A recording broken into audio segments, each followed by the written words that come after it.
नमस्कार, मैं हूं विनय मिश्रा। आप देख रहे हैं CW न्यूज। सियासत में कोई सगा और पराया नहीं होता। यह बात हमने कई लोगों को कहते हुए सुना, लेकिन आज इस वीडियो में हम देखेंगे कि कैसे सियासत एक गुरु और शिष्य के बीच इतनी दूरी पैदा कर देगा कि शिष्य अपने ही गुरु को रावण तक कह दे और उसे हराने की संकल्प ले ले। सियासत ऐसा काम है जिसमें धर्म कर्म की बातें करने वाले से लेकर अपराध की दुनिया में कुख्यात हो चुके लोग भी नेता बन जाते हैं। अवसर और तत्कालिक लाभ के हिसाब से पाला बदलने की प्रवृत्ति सबसे ज्यादा राजनीति में ही देखी जाती है। अभी हाल ही में भारतीय जनता पार्टी ने मुख्यमंत्री योगी आदित्यनाथ को उनके गृह नगर गोरखपुर से उम्मीदवार बनाने का फैसला किया। इस पर कभी उनके करीबी रहे और योगी आदित्यनाथ को अपना गुरु मानने वाले सुनील सिंह ने उनको चुनौती देते हुए सोशल मीडिया पर लिखा है कि कहीं नोट कर लीजिए बाबा, मैं सुनील सिंह आज घोषणा करता हूं कि इस बार का चुनाव आपके जीवन का सबसे मुश्किल चुनाव बना दूंगा। रिकॉर्ड मतों से हारने के लिए तैयार रहिए। गोरखपुर की धरती इस बार इंकलाब का नया इतिहास लिखेगी, घमंड हारेगा और संघर्ष की जीत होगी। उनका यह ट्वीट तब सामने आया जब योगी आदित्यनाथ ने गोरखपुर से खुद को टिकट दिए जाने पर प्रधानमंत्री नरेंद्र मोदी, बीजेपी के राष्ट्रीय अध्यक्ष JP नड्डा और उम्मीदवार चयन समिति के प्रति आभार जताया। सीएम योगी आदित्यनाथ ने ट्वीट कर लिखा कि आगामी विधानसभा चुनाव में मुझे गोरखपुर से भारतीय जनता पार्टी का उम्मीदवार बनाने के लिए आदरणीय प्रधानमंत्री श्री नरेंद्र मोदी जी, माननीय अध्यक्ष श्री JP नड्डा जी एवं संसदीय बोर्ड का हार्दिक आभार। इसी ट्वीट को रीट्वीट करते हुए सुनील सिंह ने उन पर यह प्रहार किया। आपको बता दें कि सुनील सिंह फिलहाल समाजवादी पार्टी में हैं और उनके बारे में कहा जाता है कि वे संत कबीर नगर से चुनाव लड़ने की तैयारी कर रहे हैं। कभी वह मुख्यमंत्री योगी के बेहद करीबी रहे और उनको अपना गुरु बताकर उनके शिष्य के रूप में रहा करते थे, लेकिन अब वे समाजवादी पार्टी का दामन थाम चुके हैं। जब उन्होंने समाजवादी पार्टी की सदस्यता ली थी तब योगी आदित्यनाथ पर वो किस तरह से भड़के थे, आप भी सुनिए।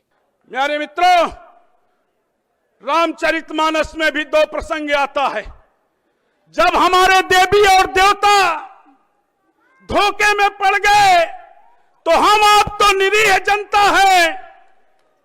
रामचरितमानस में एक प्रसंग आता है कि जब रावण को सीता माता का हरण करना था तो रावण केसरिया वस्त्र पहन करके साधु का वेश बना करके सीता माता का हरण किया था। उसी प्रकार उत्तर प्रदेश के नौजवानों का, गरीबों का, किसानों का, मजदूरों के सपने का अपहरण करने के लिए एक भगवा कपड़े में रावण के रूप में योगी आदित्यनाथ का अवतार लखनऊ के सरजमी पे हुआ है। कहानी में आगे बढ़े उससे पहले जान लेते हैं कि आखिर यह हिंदू युवा वाहिनी क्या है जिसके योगी आदित्यनाथ भी सदस्य थे और सुनील सिंह भी उसी संगठन से जुड़े हुए थे। सुनील सिंह ने एक इंटरव्यू में बताया था कि साल 2000 में इस संगठन की स्थापना हुई थी। उन्होंने पहले इसका नाम युवा वाहिनी तय किया था। योगी आदित्यनाथ के गुरु उनके चाचा महंत अवैधनाथ, जो गोरखपुर मंदिर के भूतपूर्व पीठाधीश्वर थे, इसके अलावा 4 बार के विधायक और 4 बार के सांसद भी रहे थे। उन्होंने युवा वाहिनी की जगह हिंदू युवा वाहिनी नाम रखने की सलाह दी थी संगठन को। आप सोच रहे होंगे कि यह संगठन जब बना, जब यह अस्तित्व में आया, उस समय गोरखपुर के सांसद योगी आदित्यनाथ थे, प्रदेश में कल्याण सिंह मुख्यमंत्री थे, वो भी भारतीय जनता पार्टी के मुख्यमंत्री थे, और देश में अटल बिहारी वाजपेयी प्रधानमंत्री थे। तो इस संगठन की जरूरत क्यों आन पड़ी? तो BBC की एक रिपोर्ट के अनुसार 2002 में गोरखपुर के तत्कालीन सांसद और उत्तर प्रदेश के मौजूदा मुख्यमंत्री योगी आदित्यनाथ ने जब इस संगठन को आगे बढ़ाने की कोशिश की तो इसे उन्होंने एक सांस्कृतिक संगठन बताया था। उस समय इस संगठन का काम था गांवों और शहरों में जाकर कथित तौर पर राष्ट्र विरोधी और हिंदू विरोधी गतिविधियों को रोकना, लेकिन कई लोग इसके पीछे कुछ और ही मकसद मानते हैं। कहा जाता है कि संगठन के गठन के पीछे योगी आदित्यनाथ की राजनीतिक सोच थी। इसके जरिए उन्होंने राजनीतिक नेटवर्किंग की और 20 से 22 साल के जोशीले युवा एक खास विचारधारा को लेकर लोगों को एक मंच पर लाने की कोशिश कर रहे थे, इन्हें एक नेतृत्व के अधीन ला रहे थे। योगी आदित्यनाथ ने 1998 में पहला लोकसभा चुनाव 26,000 वोट से जीता था, लेकिन 1999 में हुए दूसरे चुनाव में उनकी जीत का अंतर महज 7,000 मतों तक सीमित रह गया।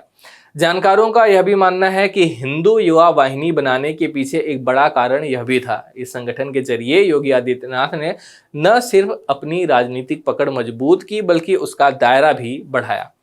अब आपको थोड़ा बैकग्राउंड बता देते हैं कि कैसे सुनील सिंह योगी आदित्यनाथ के वो विश्वास पात्र बन गए और किस घटना के बाद अब दोनों एक दूसरे का चेहरा भी नहीं देखना चाहते।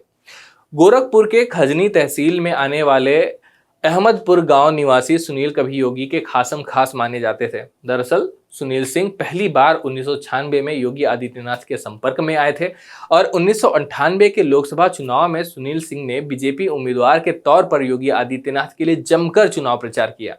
योगी आदित्यनाथ ने सुनील की सक्रियता और मेहनत देखकर उन्हें अपना विश्वास पात्र बना लिया। सुनील सिंह जिस वक्त योगी आदित्यनाथ के संपर्क में आए उस वक्त हिंदू युवा वाहिनी का गठन नहीं हुआ था। गोरखपुर में गोरखनाथ पूर्वांचल विकास मंच काफी सक्रिय था, जिस पर गोरखनाथ मठ का आशीर्वाद माना जाता था। पिछले कई चुनावों से हिंदू युवा वाहिनी उनके लिए समर्पित भाव से जमीन तैयार करती आ रही थी। 2017 में यूपी विधानसभा चुनाव से ठीक पहले योगी से बगावत करने वाले संगठन के प्रदेश अध्यक्ष रहे सुनील सिंह ने खुद को वाहिनी का राष्ट्रीय अध्यक्ष घोषित कर लिया था। 2012 में यूपी विधानसभा चुनाव में गोरखपुर और देवरिया की कई विधानसभा सीटों पर हिंदू युवा वाहिनी ने बीजेपी प्रत्याशियों के खिलाफ निर्दलीय उम्मीदवारों को समर्थन किया था, जिसका नतीजा ये रहा था कि बीजेपी के दिग्गज सूर्य प्रताप शाही पथरदेवा विधानसभा चुनाव से वहां से वो चुनाव हार गए थे। सुनील सिंह इस दौरान योगी आदित्यनाथ के दाहिने हाथ बन चुके थे। 2012 की बात है। अब साल 2017 जो कि योगी आदित्यनाथ और सुनील सिंह के बीच दूरियों का सबसे बड़ा पड़ाव साबित हुआ। 2017 के विधानसभा चुनाव में सुनील सिंह हिंदू युवा वाहिनी के कार्यकर्ताओं को बीजेपी से टिकट दिलाना चाहते थे, लेकिन बीजेपी हिंदू युवा वाहिनी के कार्यकर्ताओं को टिकट देने के लिए तैयार नहीं हुई। कहा जाता है कि बीजेपी नेताओं के साथ मुलाकात के दौरान योगी आदित्यनाथ इस बात पर सहमत हो गए थे कि बीजेपी जिसे प्रत्याशी बनाएगी उनको पूरा समर्थन गोरखनाथ मठ का मिलेगा, लेकिन सुनील सिंह इस बात से सहमत नहीं हुए। योगी आदित्यनाथ के मना करने के बावजूद भी सुनील सिंह ने 2017 में यूपी की 36 विधानसभा सीटों पर अपने कार्यकर्ताओं को चुनाव लड़वाया, जो कि योगी आदित्यनाथ को बिल्कुल रास नहीं आया। योगी ने सुनील सिंह को मना भी किया कि वो अपने प्रत्याशियों को अलग से चुनाव न लड़वाएं, लेकिन सुनील सिंह ने उनकी नहीं मानी। इस चुनाव में सुनील सिंह के प्रत्याशियों को किसी भी सीट पर जीत हासिल तो नहीं हुई, लेकिन उन्होंने योगी आदित्यनाथ से दुश्मनी जरूर मोल ले ली। 2017 विधानसभा चुनाव में बीजेपी यूपी में 325 सीटें जीतकर सत्ता में आ जाती है और योगी आदित्यनाथ यूपी के मुख्यमंत्री बनाए जाते हैं। योगी आदित्यनाथ हिंदू युवा वाहिनी के सुनील सिंह के कामकाज से बेहद नाराज थे और सुनील सिंह को कोई ज्यादा महत्व सरकार बनने के बाद सीएम योगी की तरफ से नहीं मिला। इन सब से आहत होकर सुनील सिंह ने 13 मई 2018 को लखनऊ के वीवीआईपी गेस्ट हाउस में एक नए संगठन हिंदू युवा वाहिनी भारत का गठन किया। सुनील सिंह द्वारा नए संगठन बनाए जाने की घोषणा के बाद योगी आदित्यनाथ ने सुनील सिंह को हिंदू युवा वाहिनी से बाहर का रास्ता दिखा दिया और हिंदू युवा वाहिनी की पूरी जिम्मेदारी विधायक राघवेंद्र प्रताप सिंह को सौंप दी। सुनील सिंह और यूपी के मुख्यमंत्री योगी आदित्यनाथ के बीच दूरियां बढ़ती ही चली गई। 31 जुलाई 2018 को सुनील सिंह के करीबी चंदन विश्वकर्मा को किसी मामले में गोरखपुर पुलिस ने गिरफ्तार किया।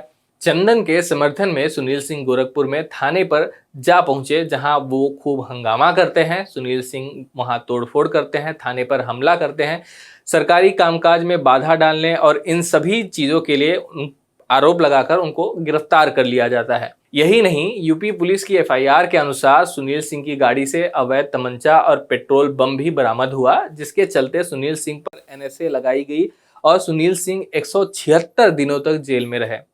जेल से बाहर आने के बाद सुनील सिंह ने 2019 में गोरखपुर से निर्दलीय चुनाव लड़ने की पूरी तैयारी में थे। वे गांव-गांव जाकर चुनाव प्रचार भी कर रहे थे, लेकिन उनका नामांकन खारिज हो गया था। नामांकन खारिज होने के बाद उन्होंने आरोप लगाया कि गोरखपुर का जिलाधिकारी योगी के इशारे पर काम कर रहा है।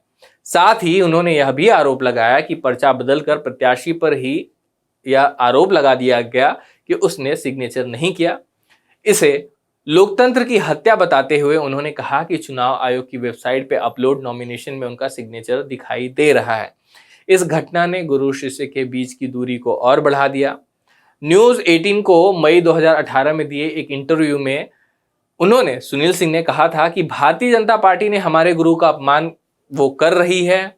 5 बार के सांसद होने के बावजूद उनको कद के हिसाब से पद नहीं दे रही है। सिर्फ हिंदुत्व के चेहरे के रूप में योगी जी का इस्तेमाल किया जाता है। पूर्ण बहुमत की सरकार केंद्र में बनी, लेकिन योगी जी को कोई भी पद नहीं दिया गया। उन्हें कोई भी मंत्रालय की जिम्मेदारी उनको नहीं सौंपी गई। यह सुनील सिंह उस समय कर रहे थे, बात 2018 में। जब विधानसभा चुनाव शुरू हुआ तो चुनाव संचालन समिति में रीता बहुगुणा जोशी जैसी नई भाजपाई को जगह दी गई। योगी को स्टार प्रचारकों में भी शामिल नहीं किया गया था। हमें इसका दुख था। हमने बीजेपी से योगी आदित्यनाथ को मुख्यमंत्री घोषित करने की मांग की। हमने ऐलान किया था कि अगर वो ऐसा नहीं करती है तो हम बीजेपी का विरोध करेंगे। उसने ऐसा नहीं किया। उसने ऐसे लोगों को टिकट दे दिया जो गौरी गणेश को गाली देते थे। ऐसे लोगों को टिकट दे दिया जिन्हें हिंदुत्व से बड़ी नफरत थी। हमने कहा कि बीजेपी अपने मूल विचार से भटक गई है और वो हमारे गुरु को सम्मान नहीं दे रही है। उसके साथ रहना ठीक नहीं। मैंने बीजेपी का विरोध किया, 17 जगह प्रत्याशी उतारे, फिर दबाव में ही सही। अच्छी बात यह है कि हमारे गुरु को सीएम बना दिया गया। अब यह वही सुनील सिंह हैं जो आज मुख्यमंत्री को चुनौती दे रहे हैं। सपा में शामिल होने के बाद तो मानो वो भूल ही गए हैं कि योगी आदित्यनाथ कभी उनके गुरु हुआ करते थे।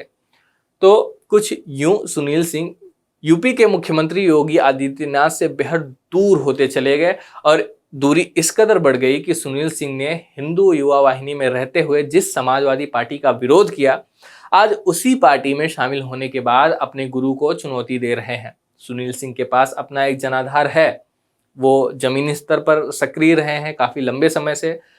लोगों में उनकी पहचान है। योगी को हराने के लिए वो पूरी तरह से तैयार भी हैं, उनको चुनौती भी दे रहे हैं। लेकिन क्या पूरे देश के लिए हिंदुत्व का चेहरा बन चुके योगी आदित्यनाथ को हरा पाना उनके लिए संभव होगा? इसके लिए फिलहाल अभी कुछ नहीं कहा जा सकता। यह सब स्पष्ट होगा चुनाव के नतीजे आने के बाद ही। वीडियो यहीं समाप्त होता है। आप बने रहिए HW न्यूज़ के साथ।